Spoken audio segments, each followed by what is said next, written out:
folks on the call. Thank you, Steve. So, hello, everyone.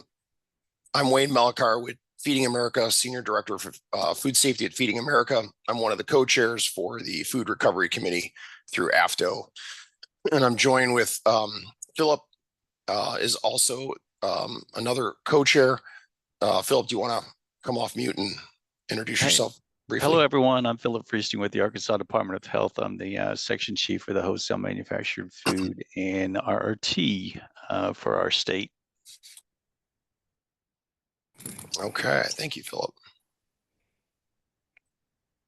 So usually at this time, before we get started with the meeting, I just wanted to, I see a lot of familiar people on the call that have been on previous calls, but I wanted to just ask to see if we had anybody new, if it's anybody's first time joining this food recovery call. And if it is somebody new, we'd like like you to just briefly introduce yourself. And I guess it would be me. I'm Phyllis Foster. I just started with Feeding America on last week, so I've been in a week and 2 days. No, 1 day, sorry. And stuff. So I report to Wayne, so I'm excited to be here, and it's nice to meet all of you. Thanks. Welcome, Phyllis. Hi, I'm also new. My name is Sarah Belair, and I'm a food loss and waste policy analyst at the USDA. So I work in the Office of the Chief Economist with Jean Busby. Jean, if you wanted to introduce yourself. I'm the USDA Food Loss and Waste Liaison. Thank you. Good, welcome. Anyone else? I don't think I made it to the last one, but I've been on like the email list for a while. My name's Lester. I'm an associate extension specialist at Virginia Tech with Virginia Cooperative Extension, and I focus on food safety education programming. Great, good to see you, Lester. It's been a while. Yeah. Hi, I'm Cal Schlichty. I work with the Department of Infection Appeals for Iowa. I'm the RT coordinator. Great, welcome. Okay. I can introduce myself. I'm Absolutely. Kitty Finn, and I also work at Feeding America. I'm on the food industry partnerships team, and my focus is our manufacturing donors. So I have a portfolio of companies that I work with all across the country to acquire product donations for our network. And I work a lot with Wayne on donations that come in that might be a situation where this kind of product or this type of labeling or non-labeling hasn't been donated in the past. So I'm just excited to be here to perhaps provide some examples of things that we're seeing out there that we sure don't want to turn down. We sure don't want the product turned into animal feed, and we sure want to use that food to feed hungry people. So I'm excited to be here. Thanks, Kitty. Yes, absolutely. We'll have Kitty. Kitty's kind of our guest speaker today, so we're going to have her talk a little bit more about what she does, how she does it, and provide some examples of mostly on the manufacturing side of donations that manufacturers will sometimes offer for donation. So it's interesting stuff.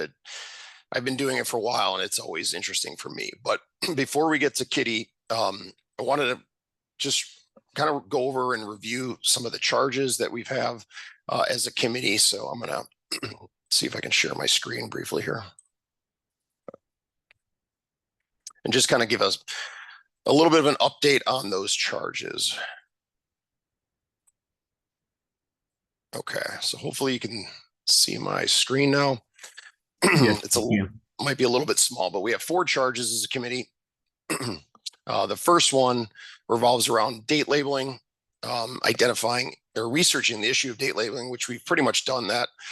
So this charge 1 has to do with date labeling and then tracking legislative activities around date labeling of food, and then identifying potential barriers or identifying potential solutions to this barrier. For the most part, we've completed charge one, and the potential solutions I think that we've identified have been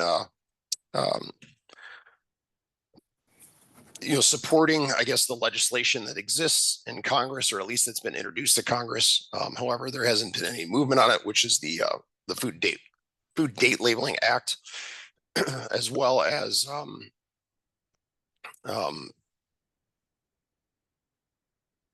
continuing to provide more educational material. I know there's educational material both on FDA and USDA site on this issue of date labeling and terminology. Harvard Food Policy and Law Clinic also has some very good resources on this, but continuing to educate the public, I think is crucial here. So for this particular charge. Charge two has to do with creating a list of areas that federal guidance is needed to help facilitate more donations. And then we have created this list, both on what we did was we kind of broke it down on the FDA food code side, which covers obviously retail food establishments, and then also more so on the manufacturing side. And identified kind of like currently what exists and areas of, where federal guidance would potentially be helpful. And Kitty's talk today will relate directly to charge two, as she works, with a lot of the large food manufacturers that are donors to Feeding America. Charge three is surveying the food industry on their views for food donation and what would help to increase food recovery within their organizations. This charge is not yet complete. We have completed the survey and currently making final edits to that survey, and it will be sent out very soon, likely within the next week, to all the industry members within AFTO. But then we'd also like to ask everyone on the call their ideas on other routes to potentially get this survey to food industry. And some of that might even be through Kitty and I's channels at Feeding America, because we could probably further distribute, to contacts that we have at various food companies that we work with directly. And then charge four also will be an ongoing charge and will carry into the next, kind of calendar year for this committee, which is analyzing that survey data to develop a framework for industry guidance that's specific to food donation. So we really there is industry guidance currently, but I think this framework will be more for areas where guidance is still needed or currently does not exist. So those are kind of the summary of the four charges. Philip, did you have anything you wanted to add to what I just said? No, I just want to echo your request for, if you know of anyone, outside the normal channels that we can get this survey to. I think we had completed a survey last year and it didn't go to, we did not get probably less than 30 responses out of all the people we sent it to. So the more people that the more that we can send it to, the chances that we get a response back will be better for us to help bring light to this situation. Great, thanks, Philip. Okay, so I see a couple additional people join the call. Hello, Mike. Good to see you. Good morning. We did a quick introduction for anyone who is new to the Food Recovery Committee call. So I know you're new, so I'll have you kind of give a quick intro on who you are and how you came to join the call. So. Thank you very much. And I apologize for jumping on late. That's inexcusable. I apologize. My name is Mike Leorakis. I serve as the CEO of Abound Food Care. I am a 40-year food industry lifer, third generation. So I always say everything I've ever had in life has come from food. Poultry processor, food service distributor, and 30-year restaurateur. And for the last dozen years, we've been working in the area of food recovery and being able to safely recover food and get it to those in need, and working with food banks, nonprofit agencies, government sector, public sector. We are based in Orange County, California. We work all over, either on behalf of the food industry or jurisdictions or nonprofits. Great. Thanks, Mike. Was there anybody else that joined the call that is maybe new to the call? I think we got everybody, but I saw a couple names pop up, but they might not be on there anymore. I think we got everybody, but. Wayne, this is Glenda. I'm not new to the call, but I apologize too for joining late. I had problems connecting. Yeah, no worries, Glenda. No worries at all. And I wanted to mention that Glenda and myself and Jean, as well as Mike, recently participated in a food waste session that was done at the Food Safety Summit. And this was just last week, actually. So, so we had a panel discussion. I think it was about a 75-minute session on some on food donation, some on food waste and how to prevent food waste. So it was very well received. And we did, and I did kind of talk about this committee. And that's actually how Mike became interested in potentially joining the committee. So, which is great to see, because we definitely need people to be on the committee to keep this work moving forward. I think we have about 91 members or something out like that listed on the AFTO website for the committee, and that's including myself and Philip and Steve. But I know we don't typically have that many join our calls. It's probably less than half of that. So so the more folks we can get engaged in this work, the better we're off. Okay. So now, so Kitty had introduced herself. I've known Kitty for quite a while, ever since I've been with Feeding America, which is wow, about 12 years now. So Kitty and I have worked very closely over the years, myself being in food safety with member engagement, and Kitty being on our supply chain team. Kitty's been working with manufacturers for many years. So wanted to have her, I've been meaning to have her speak at one of our committee calls, and I figured, well, the year-end call would be a very good time, because we have been talking a lot about, we have a strong retail recovery program, and we have a lot of guidance in that area, but where we are somewhat lacking guidance is more on the manufacturing side. And when we're talking with manufacturers about, like, well, what can we donate? What can you take this? Can you take that? And then there's all these unique situations that come up around product that could potentially be donated, or that companies are looking to not send to landfill and try to donate. But we have to sometimes really get creative and think out of the box. And sometimes Kitty comes to me and says, "Can we accept this?" And I look at her with a blank stare on my face and say, "I have no idea." And let me do some research on that and figure out, can we accept it? So that it's that lack of guidance that's just really not clear, because, as we all know, the food regulations in the country were not written with food donation in mind, many of them. Now we've taken great steps on the retail side with food donation added to the FDA food code. So that kind of covers some of the retail side, and we have some other resources through the Conference for Food Protection. We do have some resources well on the USDA side as it pertains to USDA inspected plants, but with a lot of the other food manufacturers that are out there, we don't have very much guidance on that. So I'm gonna I'm going to stop talking and let Kitty start to talk more about what she does. Sure. Thanks, Wayne. And yeah, I'll share a little bit about myself and my history at Feeding America. And then really just want to throw some ideas out to you where we've been unable to take product or it's been difficult taking product in the past. So perhaps things will open up in the future.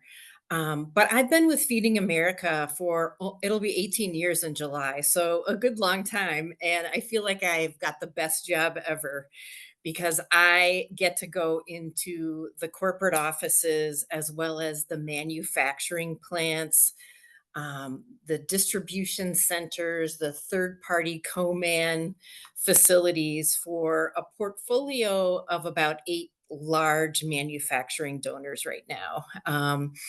And each of these companies does a mixture of dry, refrigerated, and frozen product. And it's really my job to, to go through these facilities when they'll allow me to come in and look for opportunities, bins full of product that they might be dumping or selling as animal feed, or uncovering product where they might have made a manufacturing error. There might be large amounts of product destined for animal feed or disposal. It could be a manufacturing error, could be just a lot of reasons. It could be test product resulting from a trial or an R&D program to introduce a new product. I'm just looking under every rock. So, and I've been super busy now that the COVID pandemic is kind of over, kind of going back into plants, being led around, introducing myself to new employees because it's a constant job of educating, these manufacturing plants as to what we're looking for. But we really want to drive more food to be saved than dumped or incinerated or as sold as animal feed. I've had some really great opportunities come my way over the years where I've had direct contact with the USDA, with the FDA. I'm a person that watches the evening news. I listen to the radio. I read the newspapers to always find out if there's product being recalled, where our network of 200 food banks could get involved in perhaps sorting the product that is not suitable or unpackaging the product and relabeling it so that our network of 200 food banks can utilize this product. So, busy all the time, doing a lot of travel, have been in a number of manufacturing plants in the last month and uncovered a lot of opportunities. And Wayne and I were just chatting the other day about some things that have come our way in the past that have caused a bit of confusion and product that we'd really love our network to take. From my portfolio, I see a lot of canned soup that might contain or typically does contain animal protein. It might have been manufactured incorrectly, where perhaps there's too much salt or an ingredient has been left out. Um, and it might also be trial product, where the product's in the can, the protein has been pre cooked, but it typically needs to go to a food bank to be labeled under USDA inspection. And we've got a handful of food banks that can do that right now, but they're not always located closest to where the product resides, or it might be a half a truckload or a few pallets. Another opportunity that I see quite often are canned beans that might contain bacon or ham in the mixture. Same type of situation, could be a manufacturing error, overproduction, something might have been left out. Where again, there's product to be donated, where our food banks need to do the labeling, and we're kind of restricted because we don't have a whole lot of food banks that have a USDA inspector on board. Um, Again, the animal protein in these cans is already cooked. Wayne and I think Wayne, you and I had a recent opportunity. It was a canned Asian food product manufactured here in the United States. And it contained chicken in the sauce. And that was a similar situation. It was unlabeled. Again, it was a smaller amount of product. So we were looking for food banks that were nearby that could do the labeling under USDA inspection. And I should point out that transportation costs are a huge issue for our network right now because they have just skyrocketed. And I think also our donors are trying to produce less waste. So a lot of times there's not full truckloads of these opportunities available to us, and we want to be able to direct them to the food bank that might be located, an hour away. And that can be really challenging. We've also had some opportunities with organic product. And there might be a whole lot of it where it's labeled as organic, but it's not really organic product inside the can. And we've kind of left that up to the donor as to whether, we can distribute that as a feeding charity or not. So that's been kind of a bit of a stumper. And just to show you just the size and scope of some of these opportunities, last fall, we were given 6 million cans of a tomato product due to overproduction during the COVID pandemic. It didn't contain any animal protein, and it was pretty easy to move and assign through our network. The food banks were super excited, but sometimes really huge opportunities come our way. I've also got a couple manufacturers that do produce some dried meat products, and there can be manufacturing errors with those where the product is, completely safe and consumable. So those kinds of situations come our way. And I know that, Wayne, you and I have talked a lot about product that either contains gluten or doesn't contain gluten these days. We had a very large opportunity a number of years ago. I think it was 65 semi truckloads of a cereal that contained gluten, but the packaging said it did not. And it was something that I heard about on TV at 10:30 at night, and I immediately got in contact via email and text with my manufacturing donor, with their QA team, to see if we could convert this product into a donation for Feeding America. And I worked with the FDA on that, and we were able to assign that product to many of our food banks who removed the cereal sacks from the retail boxes and then applied a correct label to the cereal sacks and distributed that food. So that was just a tremendous win for us. Wayne, can you think of others? I mean, it just seems like things are popping up every couple weeks now. Some that we have concrete direction on, and then some that we might miss out on. Do you have anything else to add? Yeah, there's definitely others. I mean, sometimes in addition to what Kitty mentioned, I just wanted to clarify a couple things too. Sometimes when we're talking about recall product, it's typically recalled because the product's misbranded in some way. It's usually for for quality reasons. It's not like a class 1 type recall situation. That typically is not what we're looking at here. And sometimes it's just a product withdrawal. It's not even a recall that would show up on USDA or FDA's recall list. But the manufacturer, determines that they need it back. Sometimes there's product that is donated because the manufacturer put the wrong label on it. So it might have been,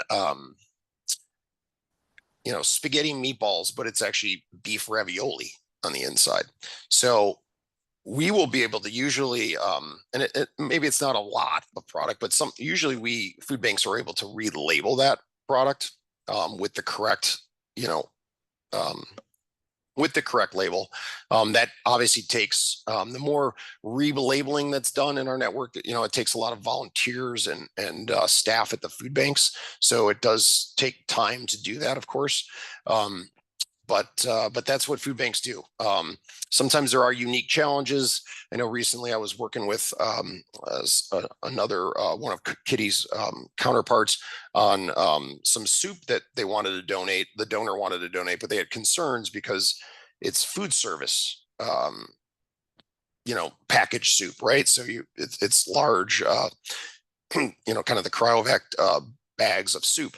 That do not have any sort of labeling on it, just on the case. So those types of situations, we have sometimes have chance to get that product. That product's not currently being donated, and there's several reasons for that. But part of it is sometimes there's concerns on the donor's part because they don't want the soup to go, obviously, get in the hands of a food insecure individual, and it doesn't have labeling on it. You know, they want to make sure that the product is properly labeled for food allergen reasons, as well as food safety concerns. But that is product that typically we can relabel. In this particular situation, it was frozen product, which also creates another challenge, because when it's frozen, you have to use a special type of label that will adhere to a frozen package. Because that was another concern, was what type of labels do we use? And they were concerned about the label potentially coming off. So there's a lot of these unique things. And another one that comes to mind is sometimes when the label information is off. So we've gotten ones where, you know, I can remember where the net weight of the product was not correct on the label. So, you know, what do we do? Do we have to would a nonprofit have to relabel and put the correct net weight on every single unit of product? Because that takes a lot of time to do. I'll just tell you right now, especially if we're talking like a truckload of product. Another example would be there's sometimes product that sometimes it's nutritional information. So the vitamin content in the product is not what it says on the label. It doesn't match up. And I think we've had situations like that. Sometimes that's test products. Sometimes we get those things. Sometimes we don't get it. It really depends on how comfortable the donors are with donating that type of product. But there are a whole host of kind of these types of situations that do kind of arise. Another one is in most of these cases, we are able to relabel product, but it takes a lot of work. So I will say this, and maybe Kitty, you can talk about this, but from what I see, you know, these are companies that really have strong sustainability programs in place and want to donate. There's a lot of food companies out there that are smaller in scale that do not have that, and we do not work with on a national level. They might work with our individual food banks in a particular city, but a lot of times if there's a lot of extra steps, the more steps that a donor and potentially the nonprofit would have to put in place to donate product, the donor usually just says, you know what, it's not worth our time. Or if it's something they have to do, you know, it potentially could cost labor for them to take those extra steps, whether it's product that they would have to, you know, salvage in their facility and then, you know, put it through an x-ray machine, or potentially package and or label product. A lot of times they end up taking the easy path, which is to unfortunately either send it to animal feed or discard the product, and it goes to landfill. So Yeah, and I can add on to that, Wayne, that when I started at Feeding America, very few companies had sustainability teams. So it was even more difficult back then to kind of unearth or figure out where these donation opportunities would come from. But most companies have them now. We're in contact with these people. They're really providing great line of sight to opportunities that we never would have witnessed before. So that's been great. You know, I think there's a huge charge to not put anything in the landfill. And I think even just a few years ago, it was okay that companies were feeding animals because at least it was going somewhere. But I think there's been a huge resurgence now with these food companies like, hey, we're in business to feed people. That's where the food should be going first. And we should be taking a really close look at what we can do within our manufacturing plants to save this product. Um, I think what's also challenging right now, though, is that there's fewer employees doing the work that was done years ago. So I have many contacts that are now, sadly doing the jobs of 5 people. So there's less time to analyze these opportunities, to pilot them, to really investigate some of these things with Feeding America. So we have to move so quickly. So that's been difficult too. So yeah, anything that we can do to speed the process. We never want anything to leave a food bank that is not correctly labeled. And I think that that's, given me some really good opportunities to educate the food banks on all that they can take, but then also really educate these manufacturers on the fact that we're not just a charitable organization looking for a handout. Like, we're really a strong business partner. We can remove product from warehouses that are short on space, which is just about everywhere these days. And then, do the packaging, do the labeling, and do the distribution, which is a huge benefit. There's also tremendous savings in transportation and dumping fees. We used to use a figure of $4,000 or $5,000 a truckload plus the cost of the product. But I think that price per truckload for dumping has escalated in the last few years. So I think those figures are low. Then there's also, states like California that really are allowing very little to go into the landfill. So I think, yeah, I just think there's tremendous opportunity out there. I also feel like, there's kind of a new regime of employees in these manufacturing plants, and they're very focused on sustainability and they're very focused on helping their communities.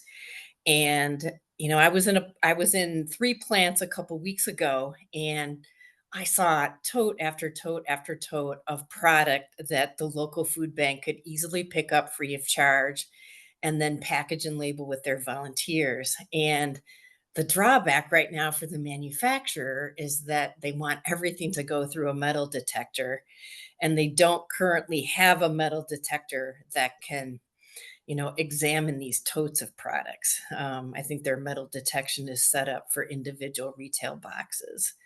Um, so that's a situation that's working against us, but yet I feel like this new regime of employees is really very focused on trying to capture this product and figure out a way, so that our food bank can access that product on a regular basis. It was just amazing to see what was churned out when they were simply starting up the machinery, shutting it down, switching to a new flavor.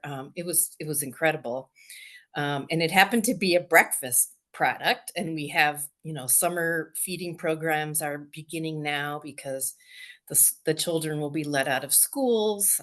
They'll be fed breakfast at different sites. So that's a product that we are really, really in need of. And Kitty mentioned she gets the great opportunity to go out to these food manufacturers and plants and actually tour them, to see, look for opportunities to reduce waste and help them reduce waste, and look for things that could potentially be donated, which is really cool. And Kitty, I'll just throw it out there too. I haven't had that opportunity, but maybe in the future there'll be a way for me to tag along on one of your visits. So Sure. Yeah. that I'm would going that to would North be Carolina. I'm going to North Carolina in 2 weeks, Wayne. So you're welcome to come along.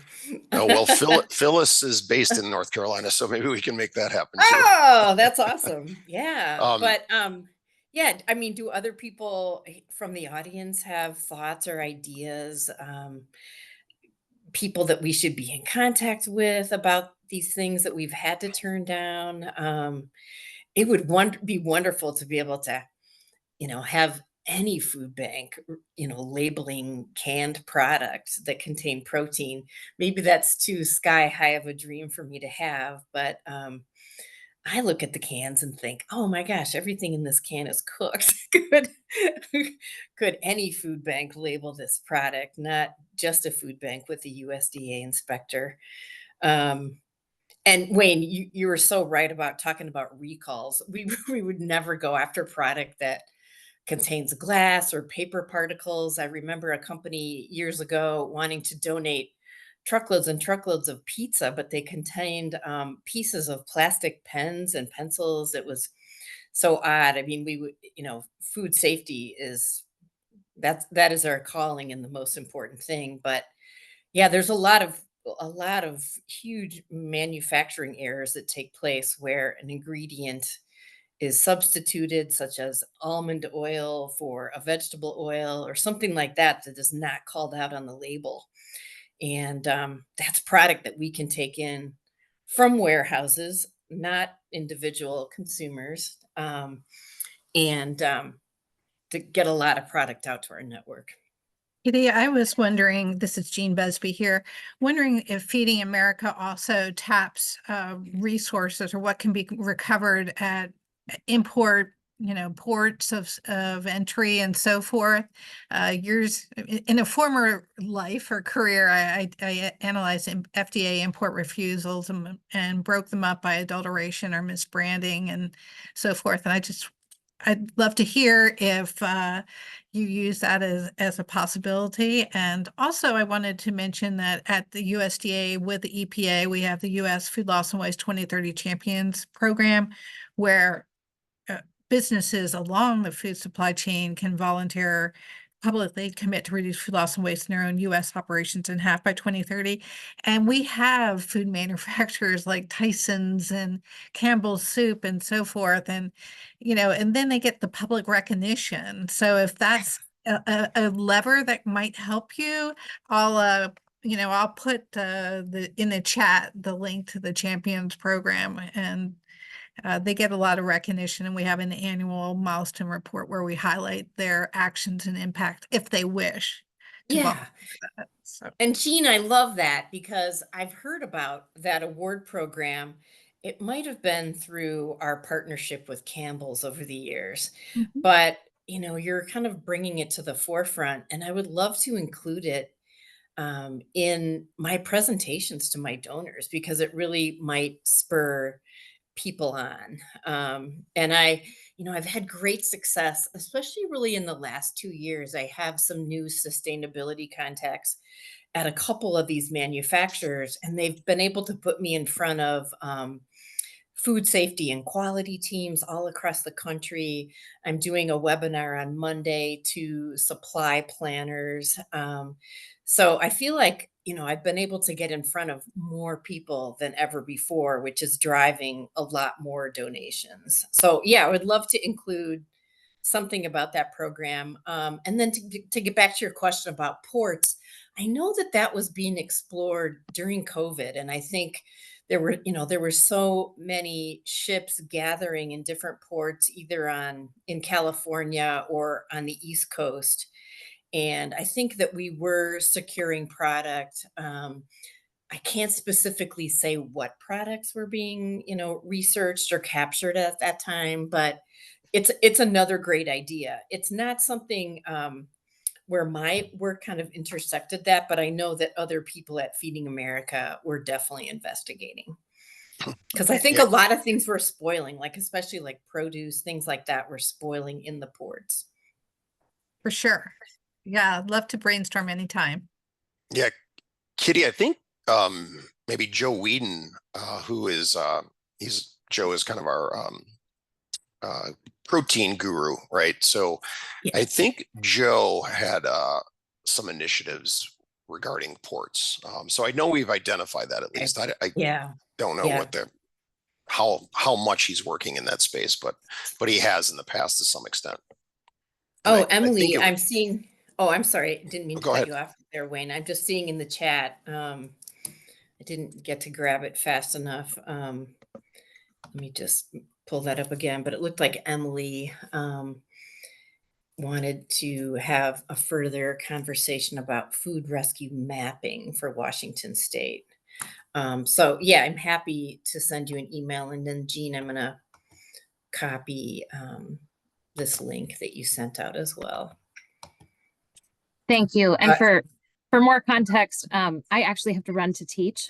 So I'm going to be on for one more minute, and then I got to go. But yeah, it sounds like a lot of this is kind of logistics related, especially with kind of, figuring out who has capacity to accept different types of donations in close proximity to who has food to donate. And yes.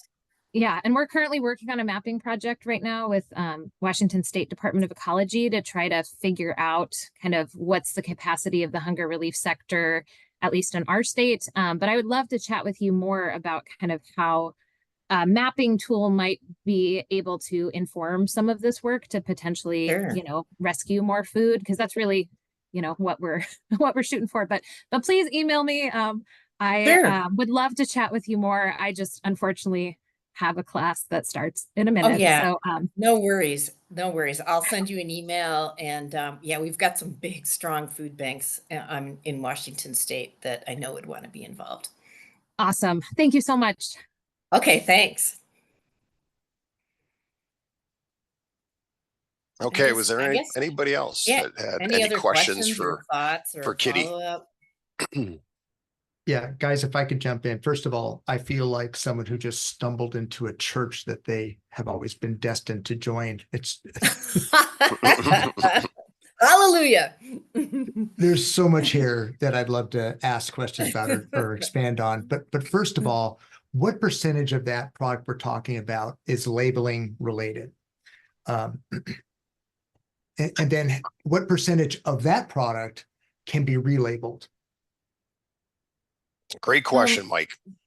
Kitty, I'll let you yeah. try to answer that. I don't think we have real good data on that. But No, maybe we do. Yeah, sadly, I don't know that we do. And I don't really have a lot of oversight into donors outside of my portfolio, unless like a team colleague brings up an opportunity that is frustrating them. So yeah, Mike, I don't know that we have information on that. I just feel like over my last 18 years here, I've worked with soup manufacturers, bean manufacturers. We do a lot of work in securing canned meals for our children's programs and backpack programs. So, you know, I don't know. I mean, I feel like the Asian chicken food item Right. came up just a few weeks ago. I just feel like there's a lot of soup product that probably were not even being offered. Right. Because there's concern that, and they might have like full truckloads of it too. And I think also, the soup industry kind of boomed during COVID, and now it's leveled back off again. So perhaps manufacturers aren't producing as much as they did before. I'm a huge canned soup eater, and I think that will never end for me. But I'm not really sure if I could give you an accurate percentage, but it does break my heart, when I hear about things, see things, know that the product inside the can is completely cooked. Yeah, it's just kind of frustrating. Well, and I got to point out, first of all, one reason why I love working with Feeding America is because the standards are the highest. What is unfortunate is not all of the food banks or players are working under those standards. So you brought up an interesting example earlier with product coming out of the port. We had an example in the port of Long Beach where product came in, it was denied. Feeding America wouldn't take it, rightfully so. But what ends up happening is they start going out there and hitting organizations to pick up. And all of a sudden we've got this mad scramble of semis heading to the port to pick up product that really should be destroyed. So it's just, we've got to find this bigger picture or a way of bringing all these other players that are out there kind of going rogue, so to speak. And we also find this on that traditional recalled product, meaning product that is recalled for food safety purposes. We're still finding manufacturers trying to unload it wherever they can. So there's just so many challenges and obstacles that go along with what we're talking about. And I appreciate what you guys do because you lead the way in it. Now, if we can just shine a spotlight on some of these other organizations that are just so intent on the capacity to recover or receive food without enough emphasis put on the food safety component. And then, as we mentioned last week when I was with Wayne, and also the throughput side of it. In other words, in California specifically, as you mentioned, there's a big push to keep product out of landfill. But we now have this donation dumping kind of scenario going on where food is being donated that really shouldn't be donated. So there's just so many elements to this. And then lastly, just so you, I wanted to bring up with you also that we had been using a USDA facility, protein facility, to work in some of those areas. In other words, with USDA inspection, they would bring product in, always labeling issues. And where it was verifiable from the manufacturers, this was a labeling issue, and they would help repackage product. And that, because I don't think you have right now, unless I'm missing it, I don't think you have either a food repurposing facility, USDA inspected or compliant in the West. So that's why we were looking at, and if you have one, that's great. I would love to utilize them because we get access to some of this product and it does need to be relabeled or repurposed. But it can be done through USDA inspection through this one facility in Southern California. But anyway, I wanted to bring that up. And again, thank you for what you're doing. Again, you are just speaking my language, and I couldn't be happier to hear it. Thanks, Mike. And I'm glad that you mentioned our food safety standards because we will never, ever compromise that. And I think that is what makes Feeding America different from many food charities out there. And what I also love is that we have such great tracking and reporting capabilities. I've had many donors over the years that have called to say like, oh, the USDA is in a church right now.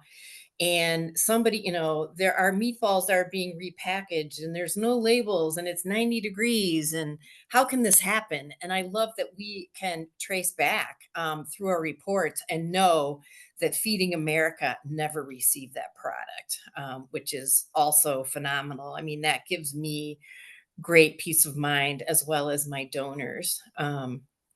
So yeah, I love all the points you just mentioned. I'm so glad to hear you say that, because as we talk about food recovery, we say we still have to maintain those same standards we use in the industry. We have to keep traceability, the ability to know where this, because the reality is there is a redistribution network that exists.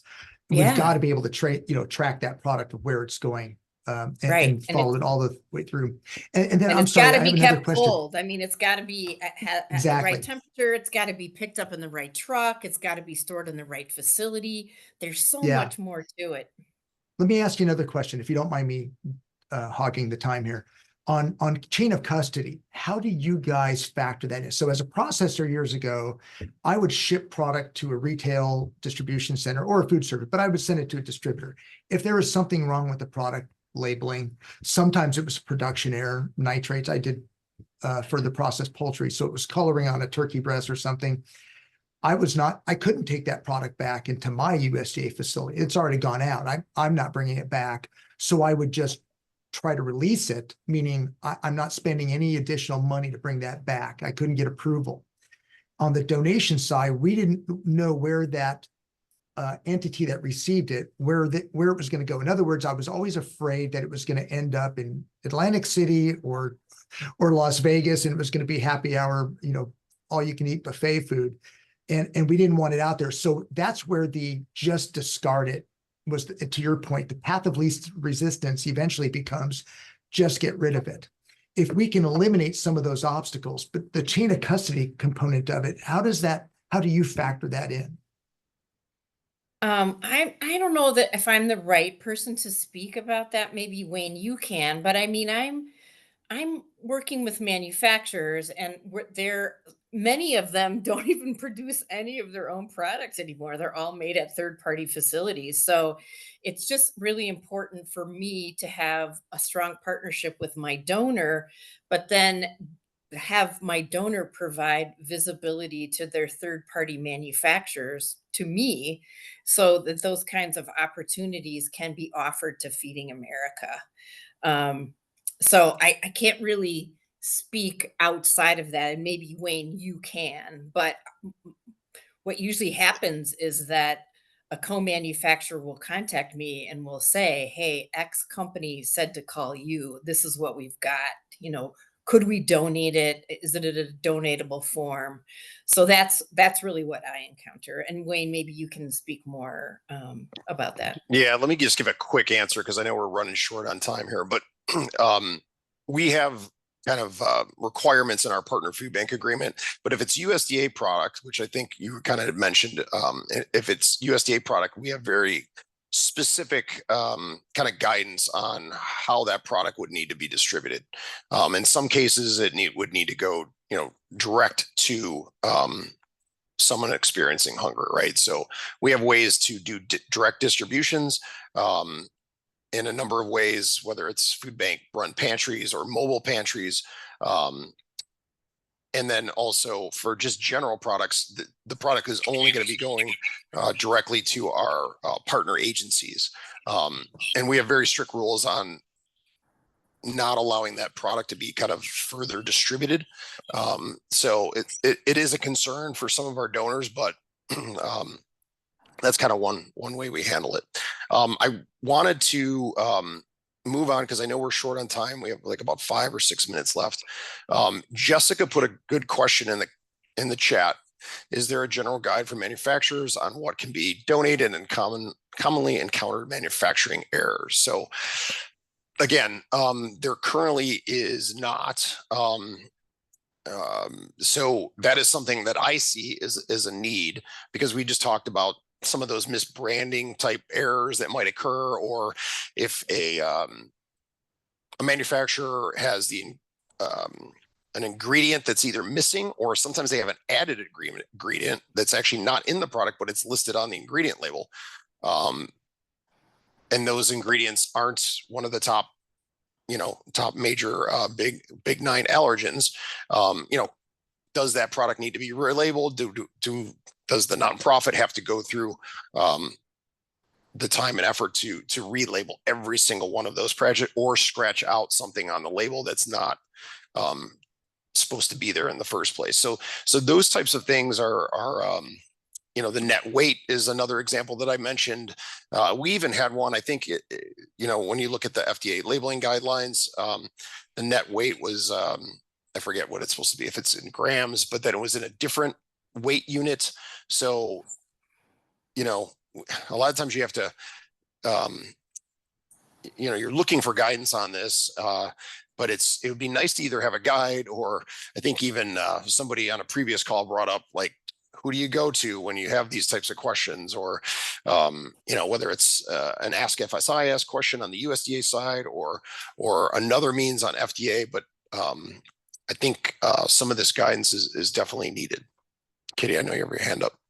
Oh yeah, Wayne, I just wondered if there's even time for you to share that slide that you and I talked about yesterday. Yes. The products we seek. I use this in many of my presentations, and then do additional slides and kind of tailor it specifically to the manufacturer that I'm meeting with. But I use a slide where there's a really long, comprehensive list of things that we're looking for.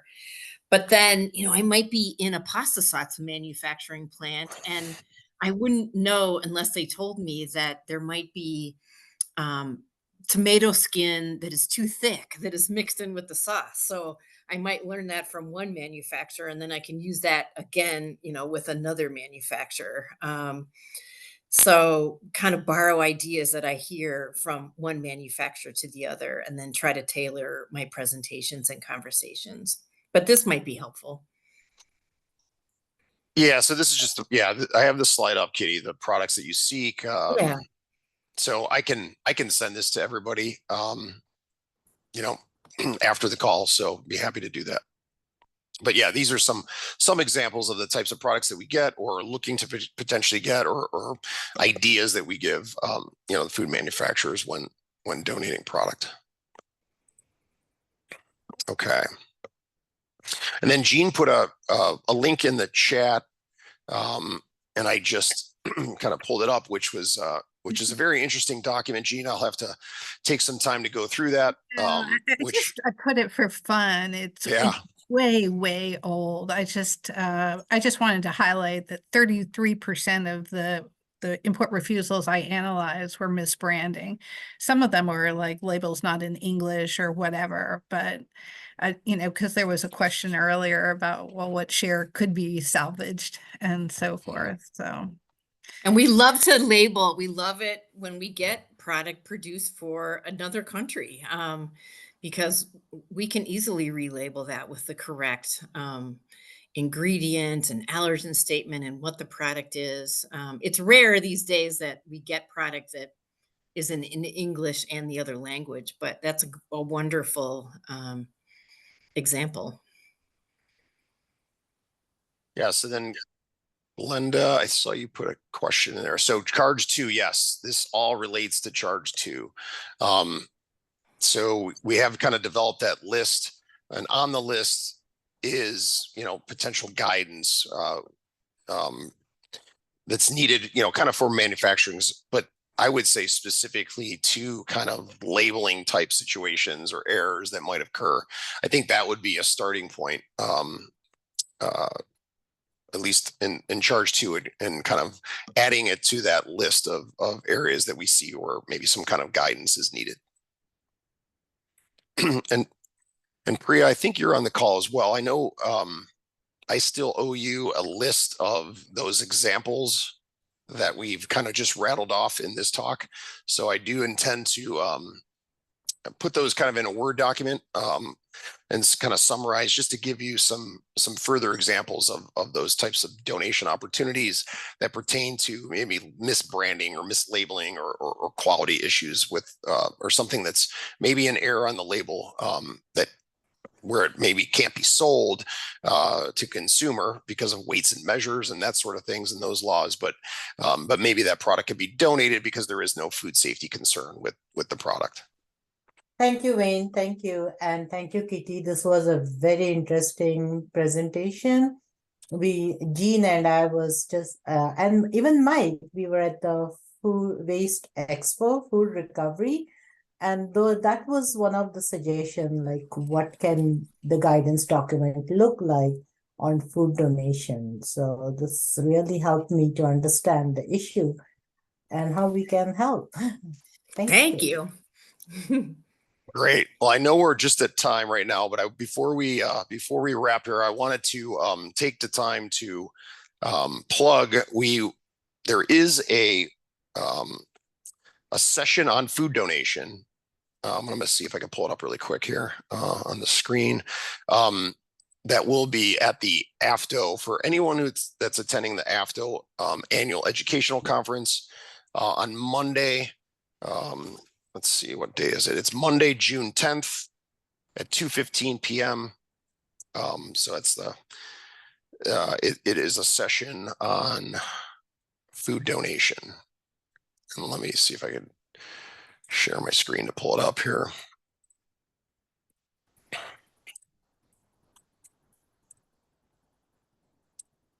And here's the session for everyone that can see it. It's going to be moderated by Joe Graham and Kim Stryker from Alaska Department of Environmental Conservation. And then Glenda will be one of the, oops, sorry, I'm not presenting. Sorry about that. Here, now you can see it. Glenda will be part of one of the speakers on the panel, as well as Tom McMahon, who works for Meijer retail store. And then one of my colleagues and one of Kitty colleagues as well, Drew Montree, is going to be also part of that panel. And she's the Vice President of Agri-Food Engagement at Feeding America. So, and I will be there as well in attendance for that session. So if you have a chance or attending the conference, feel free to stop by that session. All right, I'll stop sharing. Okay, well, I appreciate everybody's time today. And if you haven't signed up for the committee, I think Steve put the link in the chat. So if you want to be a part of future calls, we will be kind of resuming. We're going to have to submit our final report coming up this week to the AFTO board, and then we will be getting eventually new charges later this year. I mentioned those last two charges pertaining to the survey; those will be ongoing, so we'll be continuing to do that and work on those charges. Plus, if anybody has any idea on other kind of new charges that you think we should, or a topic that you think we should cover pertaining to food donation or food recovery, please feel free to email either Phil or myself. Phil, any last comments, or Steve, any last comments from either of you? No, I think we've had a successful year this year, and look forward to seeing everyone at AFTO in a few weeks, of those who will be attending. Yes, I second that. Okay, well, thank you, everybody. Very Thank you so much. Thank you very much, Kitty. All right, Thank you. Bye. All right, bye-bye.